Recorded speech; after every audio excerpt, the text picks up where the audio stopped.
Então, quando que se começou a estudar sobre a relação entre o papel da dieta na ocorrência da cárie dentária? Então, lá desde 1982, né, já tinham estudos que mostravam que a prevalência de cárie dentária era maior em crianças que consumiam, né, açúcar numa quantidade superior a 50 gramas por dia. Além disso, eles começaram a observar crianças que tinham diabetes, né, elas tinham menos lesões cariosas, porque por causa da diabetes elas tinham que controlar o consumo de açúcar. Mas o estudo assim que ficou mais famoso, o estudo mais clássico sobre o papel da dieta na formação da lesão cariosa é esse estudo de 1954, o estudo de Wilperhorn, que chama. Esse estudo é um estudo que, se fosse hoje, ele jamais seria aprovado. Ele foi um estudo feito numa instituição para tratamento de pessoas com doenças psiquiátricas. Então, era um hospício, vamos dizer assim, na Noruega, um hospício muito grande. E que eles eram divididos, esse hospício era dividido em alas. E aí, o que os pesquisadores fizeram? Eles mudaram a dieta em cada ala. Então, em uma ala, as pessoas que viviam ali só poderiam comer alimentos à base de sacarose. Em outra ala, alimentos saudáveis. Então, eles foram mudando as alas. E aí, eles observaram que aquela ala que só ofereciam alimentos à base de açúcar era a ala que mais que se desenvolveu lesões cariosas. Né? Observe-se que é um estudo completamente antiético, né? Mas que na época não se tinha ainda esse pensamento. Né? Então, era uma feita com pessoas, né, vulneráveis, institucionalizadas, né, e que você já sabia que você provocaria um dano a essa pessoa. Mas ele serviu para que a gente, né, para que se estabelecesse realmente a relação entre a dieta e a formação da lesão cariosa. Então, por que a sacarose ela é tão importante, né? Então, se vocês forem observar esse gráfico aí, eu tenho o número de blocos dentais e as barras do tipo de sacarose, do tipo de dieta, né? Então, observem que eu tenho, nesse primeiro aqui, eu tenho um grupo controle, né? Então, foram expostos sem o substrato, sem o açúcar aqui. E aí, observem quando eu tenho, né? Exposto em glicose mais frutose, né? Eu tenho uma formação de mancha branca, né? Superior àqueles dentes rígidos, né? Mas, quando é o consumo de sacarose, observem a discrepância, né? Então, a formação de mancha branca é quase que na totalidade dos blocos. Então, não é que os outros disacarídeos não sejam importantes, não participem do papel da formação da lesão cariosa. Eles até participam, mas em menor grau, em grau mínimo, vamos dizer assim. E a sacarose, ela tem um papel muito importante. Então, né, nesse gráfico, vocês conseguem ver. E por que esse papel é tão importante? Né? Pela sua capacidade de fermentação, pela sua capacidade, né, do subproduto ácido, pela sua capacidade de formar reservas intracelulares. Então, o nosso grande vilão é realmente a sacarose. Deixa eu ver aqui. E aí, agora eu posso entrar, posso comentar. E aí, observem que, né, se a gente fosse colocar numa pirâmide, do mais cariogênico para o menos cariogênico, a sacarose ela estaria no topo, com certeza. A lactose logo abaixo, porque eu já falei com vocês que a lactose é capaz de levar o pH suficiente para causar a desmineralização da dentina. E logo abaixo o amido, né, que tem baixo potencial cariogênico. Mas observem esses gráficos, né? Se eu tenho Se eu tenho, aqui eu tenho a área de formação da lesão cariosa e aqui a dieta oferecida, vamos dizer assim. Então, a formação da área de lesão cariosa formada quando tem consumo de amido é praticamente igual a quando eu tenho consumo de água, ou seja, nada. Mas observem que a sacarose, quando eu tenho a formação, quando eu tenho um conjunto de sacarose, o potencial de formação de lesão é praticamente o dobro. Mas, gente, olha que isso que é muito importante. Quando eu tenho a associação entre amido e sacarose, eu potencializo, inclusive, o efeito cariogênico da sacarose sozinha, né? Então, por exemplo, bebês que tomam fórmula infantil e a mãe ainda acrescenta açúcar, então eu estou potencializando o efeito, inclusive, da sacarose sozinha, que é o mais cariogênico que a gente tem. Do mesmo jeito, a base, a lactose, né? Então, a lactose, ela tem um baixo potencial de causar lesões em esmalte. Mas quando eu adiciono açúcar, né, esse potencial quase que dobra. Então, o problema aqui, né, não é o aleitamento, não é o leite, mas o que se adiciona ao leite e as características da alimentação que a pessoa tem durante todo o dia, né? Então, vamos pensar, quando a gente fala do leite, é claro que a gente está voltando mais para a criança. Então, vamos pensar aquela criança que está ali amamentando a noite inteira, acorda de 2 em 2 horas para amamentar. A lactose, ela é capaz, o leite materno é capaz de causar cárie? Não, não é. Mas se essa criança tiver durante o dia uma alimentação completamente desregrada do consumo de açúcar, eu vou potencializar o efeito desse leite sozinho. E aí sim eu posso causar uma formação da lesão cariosa. E se eu já tiver uma exposição de dentina, a lactose sim ela é capaz de acelerar a progressão da doença. Então é óbvio que a sacarose ela é mais importante, mas as associações entre sacarose e lactose, sacarose e amido, elas também são muito importantes e elas potencializam, inclusive, o efeito da sacarose. Então, gente, para a gente finalizar, começar a finalização, né, os questionamentos do papel da dieta na formação da doença, a cárie, ela é uma doença, a gente pode considerar uma disbiose biofilme induzida, ou seja, quem é que vai causar o desequilíbrio? Quem é que vai causar essa disbiose? É a presença do açúcar, né? Então, as lesões de cárie, elas só vão ocorrer onde esses biofilmes se permanecerem por muito tempo, né? Então, por isso que elas acontecem, porque essa troca de desrego, como a gente já falou, ela acontece, né, no fluido do biofilme, então nas regiões que tem acúmulo de biofilme. E a dieta é o principal fator, porque elas vão mudar a composição da estrutura do biofilme e vão provocar a desmineralização do dente. E, além disso, a sacarose ela é a mais cariogênica. Né? E, além, a gente tem que lembrar que porque ela é mais cariogênica, porque é o único carboidrato que eu consigo formar, os polissacarídeos intra e extracelulares. E que isso vai fazer uma diferença muito grande em produzir um biofilme mais cariogênico. E também... Esses implantes aqui, o limite não é bem feito. Então, Matrix, seu som tá ligando. Um momento de restrição de substrato, essa reserva energética vai agir ali, né, produzindo energia para essas bactérias. Então, como a gente já discutiu na primeira aula, a gente precisa deixar de lado essa ideia da cárie como uma doença infecciosa e transmissível, para entender que ela é uma disbiose desencadeada pelo consumo de açúcar. Antigamente, a gente falava assim com os pacientes e os nossos pais falavam assim com a gente também. Ah, não, pode comer doce, bala, chocolate, qualquer coisa, mas depois tem que ir lá escovar o dente. E a gente sabe que isso hoje não é verdade mais. Por que não é verdade, gente? Por que isso não é verdade, pessoal?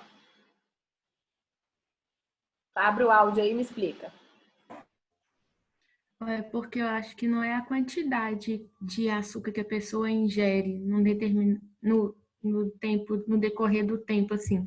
É o acúmulo que fica ali. Então, assim, se aquela pessoa ela come e escova o dente, eu acho que não tem problema. Observem que entra aí nesse negócio? Quando eu faço a ingestão de um alimento, o pH, né, pela curva de Stefan, a redução do pH ela vai acontecer, independente ou não do controle do biofilme. Ela vai acontecer, né, Cid? Porque não, a gente nunca vai conseguir esterilizar, sempre vai ter, mesmo que não seja um biofilme maduro, é óbvio que o controle do biofilme vai ter um papel extremamente positivo nessa formação.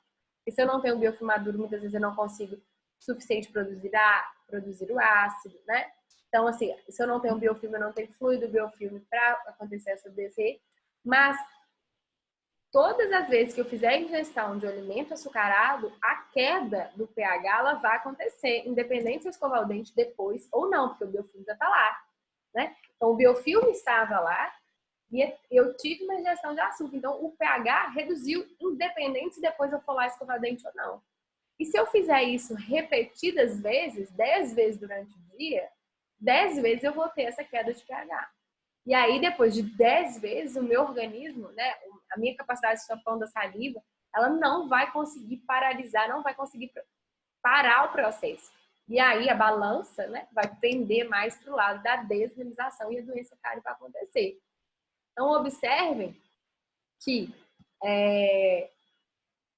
se eu tiver, né, foi feita uma pesquisa, essa pesquisa é muito bacana, de 2000, é uma pesquisa antiga, de 2001. Eles pegaram blocos de dente e submeteram a várias lavagens de sacarose por dia, né? Então, observem que a partir de 4 injeções de sacarose por dia, se eu não tiver presença de flúor no meio, eu já tenho formação de lesão de mancha branca. E se na presença do flúor, se eu tiver mais de 7 vezes ao dia, né, ingestão de sacarose, eu já tenho formação da lesão de cárie. Por que difere com flúor ou sem flúor, gente? O que vai mudar aí? O flúor aumenta o pH? A fluoropatia ela é mais o flúor não aumenta o resistente, pH. né?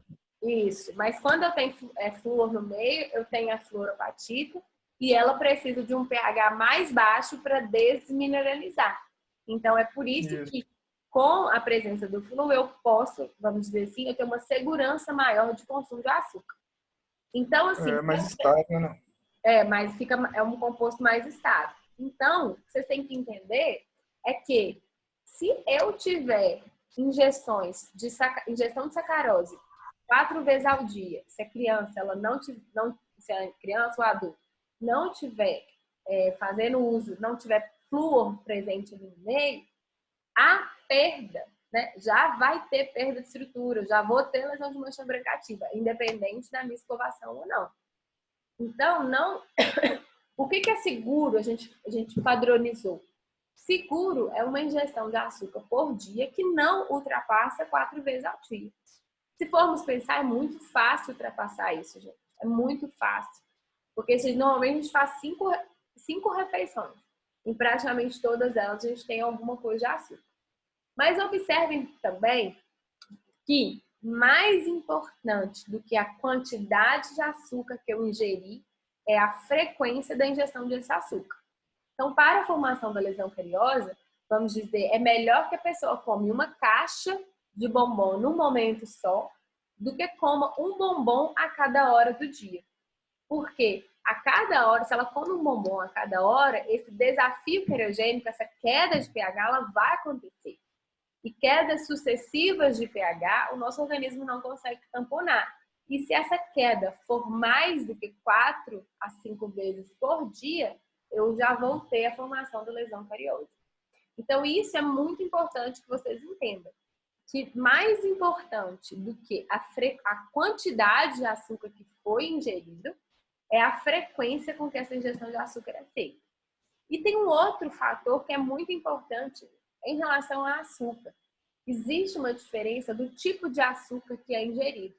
Então, se eu só estou fazendo a ingestão desse açúcar e ele é um meio líquido, não retentivo, ele tem um potencial cariogênico menor do que se eu estiver fazendo uma ingestão de açúcar em um meio retentivo ou sólido. Então, por exemplo, um biscoito recheado, ele é mais cariogênico do que, por exemplo, uma Coca-Cola. Entendem? Por quê? esse biscoito recheado, ele é retentivo, ele vai grudar ali nos sucos, nas superfícies, né, nos sucos e fissuras. E ele vai ficar mais disponível por mais tempo para que as bactérias, né, metabolizem esse açúcar. Então, o que a gente fala de controle, né, do açúcar, controle racional ou consumo racional do açúcar, é que a gente faça, né, o controle do número de vezes por dia que a gente come açúcar, ou seja, da frequência, e do tipo de açúcar que eu estou consumindo. Isso vai fazer toda a diferença. Então, essa ingestão de açúcar ela não deve ultrapassar 5 vezes ao dia, porque a partir da quinta vez, né, eu já não consigo controlar. O organismo já não consegue controlar e aí a desmineralização ela começa a acontecer. Deixa eu ver quem perguntou aqui. Caramelo, então, são das bactérias, porque o negócio gruda no dente. É igual biscoito recheado. Você come biscoito recheado, depois você vai lá escovar, mesmo você escovando, não sai da primeira vez. Não sai. Então, quanto mais retentivo, pior é.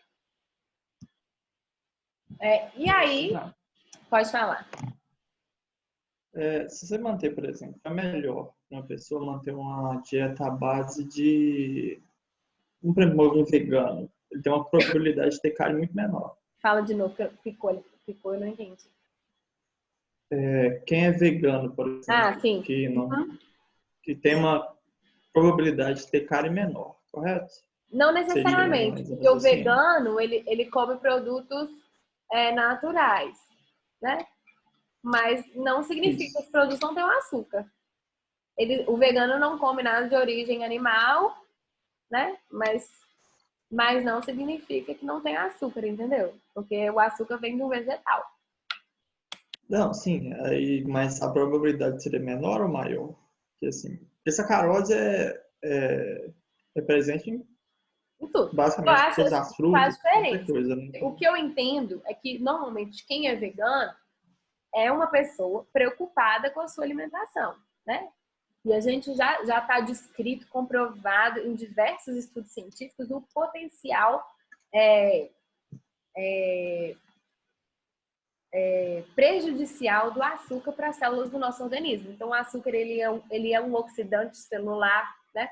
Então, ele prejudica a célula ao longo do tempo. Então, a gente sabe que o açúcar ele é ruim para um tanto de coisa, né, gente? Não é só para a cárie, não. Então, ele causa envelhecimento da pele, envelhecimento celular, ele causa... já tem estudos que mostram que ele causa dependência, né, da mesma maneira que o álcool e drogas. Então, o açúcar ele tem um potencial, ele é ruim para o organismo em diversas maneiras. Eu entendo que uma pessoa que é vegana, ela é uma pessoa que está preocupada com o ambiente e como ela interage com o ambiente. Então, talvez essa pessoa tenha um cuidado maior em usar alimentos naturais, né? Alimentos não processados, alimentos não industrializados. E aí, por exemplo, ela pode comer muita fruta ou tomar muito suco, mas normalmente essa pessoa vai usar a fruta natural, né? Ela não vai usar o suco de caixinha, por exemplo. Então, eu acho que pensando por esse lado, o vegano teria, sim, uma proteção. Mas, por exemplo, lá em Belo Horizonte eu divido apartamento com uma amiga. Essa amiga, ela é vegana, só que ela come doce 24 horas por dia. Então, ela é super fã do açúcar. Então, não tem muito uma relação. Mas, normalmente, pessoas mais preocupadas com a sua alimentação, elas tendem a ter menos cárie, porque elas controlam o consumo de açúcar. Porque a gente sabe que o açúcar é prejudicial de várias maneiras. E o mais importante, né, que eu falei aqui, que a gente oriente o nosso paciente que ele tem uma alimentação saudável, né? Que ele tem uma linha da nutrição que fala isso, coma alimentos de verdade, né? Que ele coma alimentos que não sejam processados e industrializados, porque são esses alimentos que contêm a maior quantidade de açúcar, né? Então, se você pegar o suco de caixinha, o suco Vale, ele tem exata a mesma quantidade do que uma lata de Coca-Cola de açúcar. Então, não são alimentos saudáveis. São alimentos que a gente acha que são saudáveis, mas não são. Então, a gente tem que preocupar com o açúcar, né, adicionado. Então, vamos supor, estou fazendo uma palha, estou fazendo um suco de laranja. Então, eu coloquei 10 colheres de açúcar. Então, esse açúcar ele é ruim. Estou combinando 2 tipos de açúcares ali que são ruins. Mas a gente tem que lembrar também do açúcar oculto, ou seja, os açúcares que já vêm nos alimentos. Então, por exemplo, vou comer um bolo, aquele bolo já tem açúcar. Então, um açúcar que vem na sua composição. Eu vou comer um danoninho, eu vou tomar um todinho, eu vou tomar aquele negócio, eu gosto, Yakult, todos esses já têm um açúcar oculto ali. E aí eles são muito prejudiciais para a formação da lesão cariosa. Mas observem que eu estou falando de açúcar o tempo inteiro. É óbvio que eu dei mais enfoque para o papel dele na formação da lesão cariosa. Porém, o açúcar, a gente tem que trabalhar ele como um fator de risco comum. Porque ele é um fator de risco comum a várias outras doenças, né? Então, eu não posso orientar o meu paciente que ele tem que controlar o açúcar só para ele não ter cárie. Eu tenho que orientar o meu paciente que eu tenho que controlar o açúcar para ele não ter cárie, para ele não ficar diabético, para ele não ficar obeso. E aí ele ficando obeso, eu vou sobrecarregar meu sistema cardiovascular. Então, quando a gente for tratar do açúcar, né, e quando vocês forem fazer isso na escola, se Deus quiser a gente vai poder fazer, né? Vocês têm que orientar falando do açúcar, mas abordando que ele é um fator de risco comum a várias outras doenças. Porque aí isso tem um peso maior na orientação, tá? Suzane, deixa eu te Pode perguntar. Quando você falou da questão do leite materno, da lactose, aí você falou assim que o leite materno, o problema não é o leite materno à noite. O problema é a dieta que a criança ou o bebê vai ter durante o dia. Sim. A minha dúvida e a lactose que tem no leite de caixinha ou leite mesmo da vaca mesmo, eu falo assim, sem ter sido industrializado, ele tem algum problema se for dado à noite? Não. O que acontece? Os leites disponíveis no mercado, eu tenho o que é com açúcar e o que sem açúcar, né? Então, teoricamente, é igual eu tô falando com vocês. A lactose, ela é um carboidrato que eu consigo baixar o pH, mas não mais do que 6. Então, se essa pessoa só tomou no dia, na vida dela, ela só toma esse leite, né? Tudo bem, ela não vai conseguir baixar o pH suficiente para causar uma desmineralização.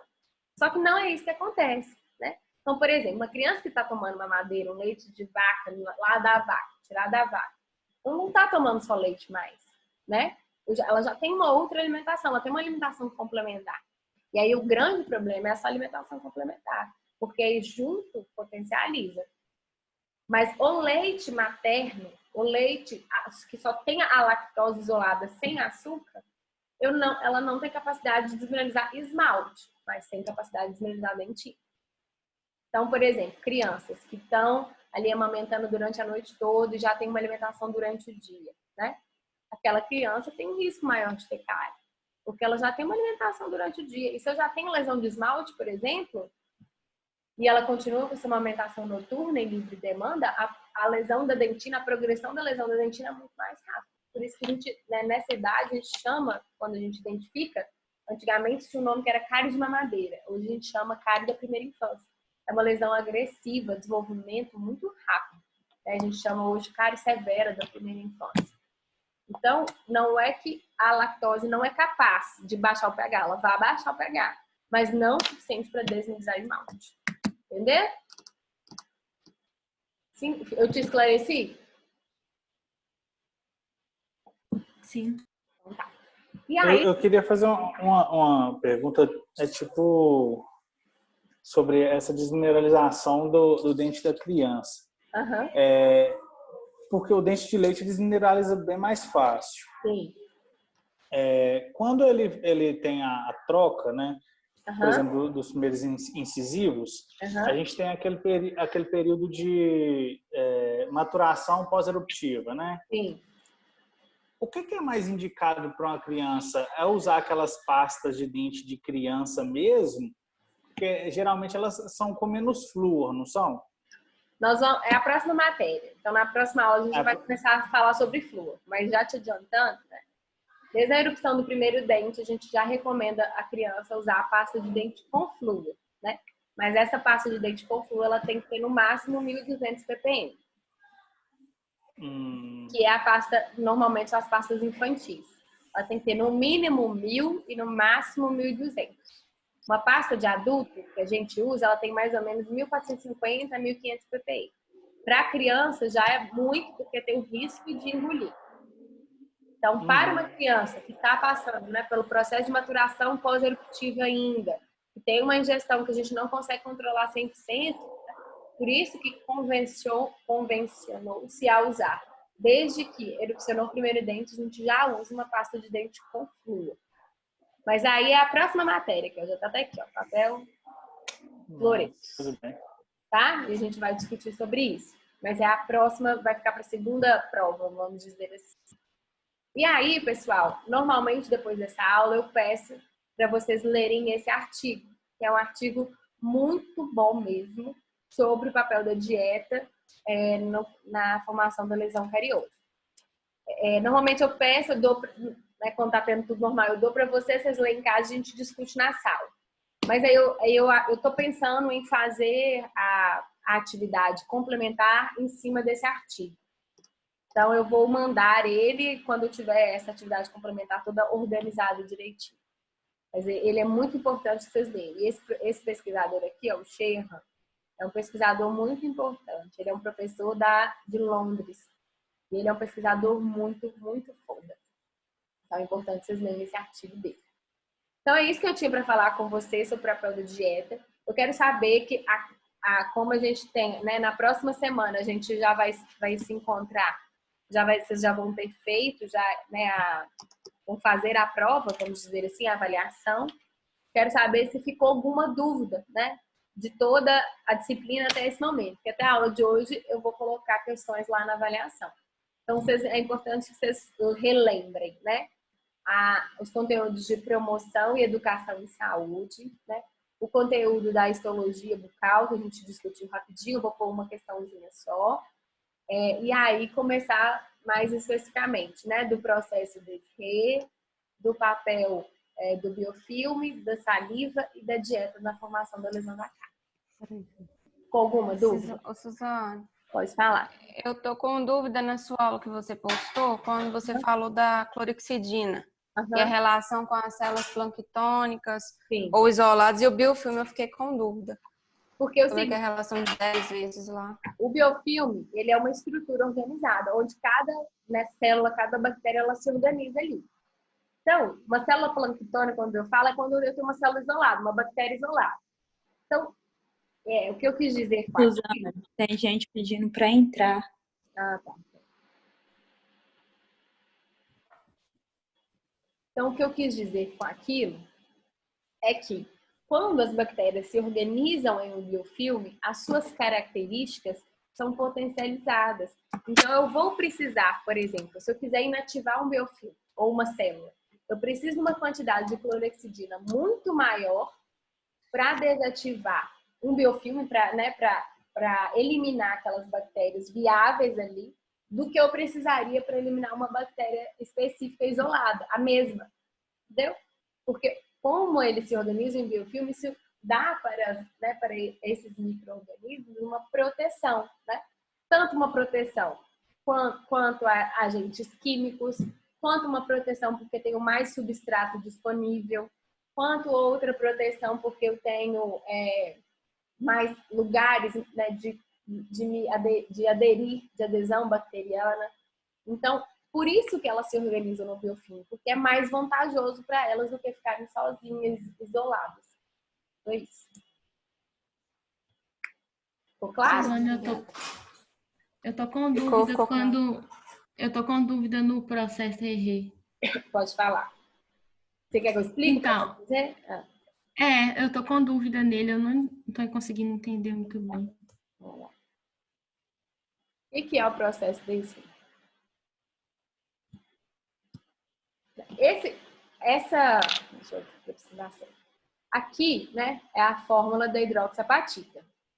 Então, o dente, né, o esmalte, ele é formado por hidroxapatita, não só, mas 96% de hidroxapatita.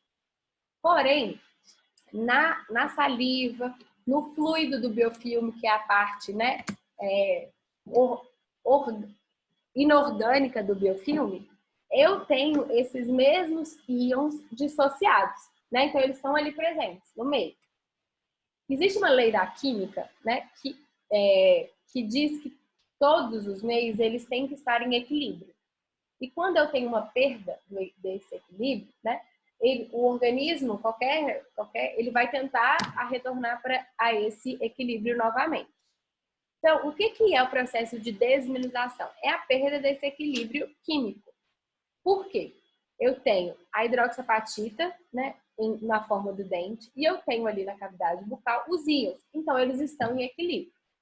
Quando eu faço a ingestão de açúcar, a bactéria que está ali presente no biofilme, ela vai metabolizar esse açúcar e vai ter como subproduto a formação de ácido, a produção de ácido, né, que aqui está representado pelo H+, vermelhinho. Esse ácido formado, ele vai se unir a esses íons que estão presentes de maneira dissociada, tanto no fluido do biofilme quanto na saliva. E vai formar água, vai formar ácido fosfórico, né? Tá vendo aqui? E aí, o que vai acontecer? Concordam comigo que quando ele se uniu, eu vou ter menos íons no fluido do biofilme, na saliva, ou seja, eu vou ter um meio subsaturado, menos saturado do que comparado ao dente.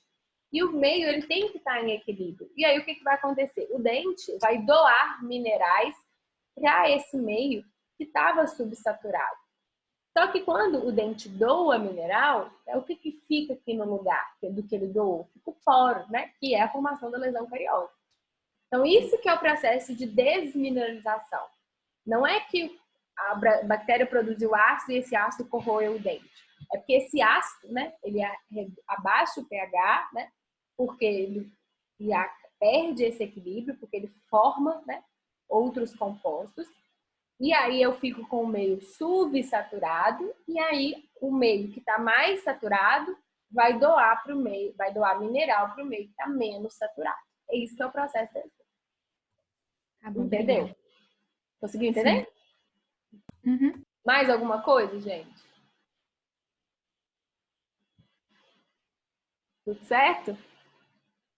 Então,